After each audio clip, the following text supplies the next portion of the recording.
Today we're reading the Book of Awesome again, so enjoy. Again, random chapter. It's a fun way of doing books like this.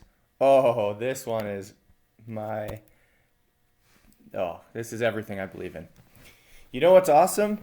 Using rock, paper, scissors to settle anything. While traveling on a road trip across the states a couple years ago, my friends Ty, Chris, and I ended up staying at a hotel that had two beautiful double beds cordoned off in private rooms, and one thin piece of felt spread over a hard metal frame in the middle of the common area. Clearly, there were two good places to sleep and one joke of a pull-out bed that came with a free full day of back pain at no extra charge.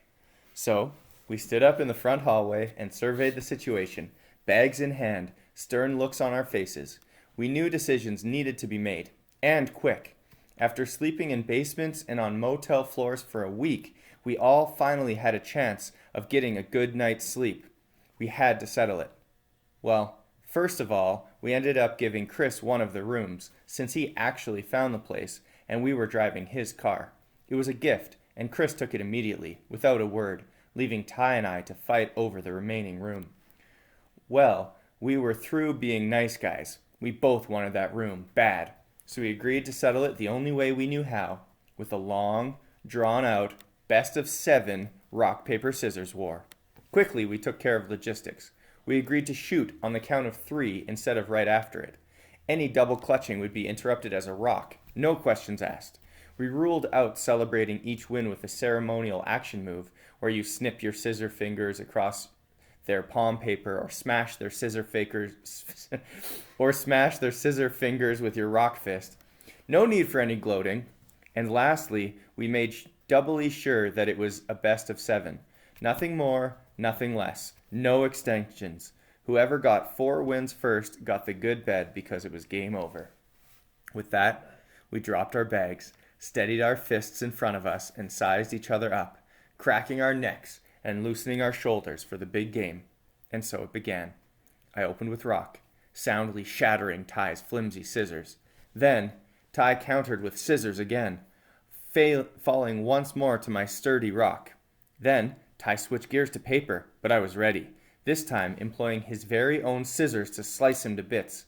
Down 3-0 in a flash, Ty called for a quick pause. "I need to think," he said, and I'll never forget it. He looked me square in the eye for a moment, squinted a bit, laughed, and then said, "All right, I'm ready." The next 3 rounds were a nightmarish blur. His paper smothered my rock. His scissors snipped my paper. There were a couple of draws, and then he completed the comeback with a fateful suffocating of my once sturdy rock with his murderous sheet of airtight paper. He quickly tied it up with that move, and so it all came down to the final toss. Before we threw our fists, I peeked behind me at the open bedroom door, the setting sun casting warm shadows across the shiny silk bedspread, a flat-screen TV propped up on the wood dresser, a little loot bag of mini toiletries lying across the fluffy pillows. I looked, and I dreamed, and I drew, and a 1, 2, 3, Ty took it with a quick slice of the scissors. I was left holding my open palm in my hands, wondering why I didn't go back to my faithful old rock. I could have shattered his scissors to smithereens, and I would have too. I should have too, but it never happened. Ty retreated gleefully to the private bedroom, slamming the door shut hard, sealing my mind-boggling loss with a brain-piercing bang. And so it was. Of course, I couldn't sleep that night, and it wasn't just because of the metal prongs stabbing my kidneys. It was because of the way I went down. But I can't blame the game.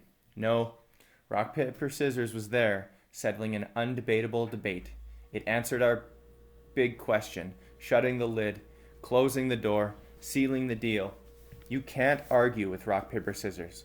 When it's over, it's really over. Sure, you can beg for that extension, but the victor never need to take your bait. They played by the rules, and they won. Rock, paper, scissors helps you decide between pepperoni or sausage, the freeway or the back roads, the drive home or the sleep home. It answers the little daily decisions that frees us up. Who showers first? Who's paying for pizza? Who gets to change baby's diaper? These are all tough questions, and they are all easily settled with a quick game of rock, paper, scissors. But if you do enter the arena, then take my advice. Just go for 2 out of 3. Awesome. Oh, man. That's awesome. That one is totally in my book of awesome. Dude, that's such a good So, story. Mr. Flower likes this story as well. So good. Do you use rock, paper, scissors? If you don't, I hope you should. This reminds me of a trip that I took to Florida in which we didn't even have a hotel. We slept in a car in the parking lot to the hotel. And there was 3 of us, and the choices for seating were driver's seat pulled back, passenger seat pulled back, or laying across the back seats. And clearly laying across the back seats was the best option. So we played many rock, paper, scissors. If you have a story about an amazing time that you played rock, paper, scissors, bring it to Grade 6 News or write about it. Enjoy.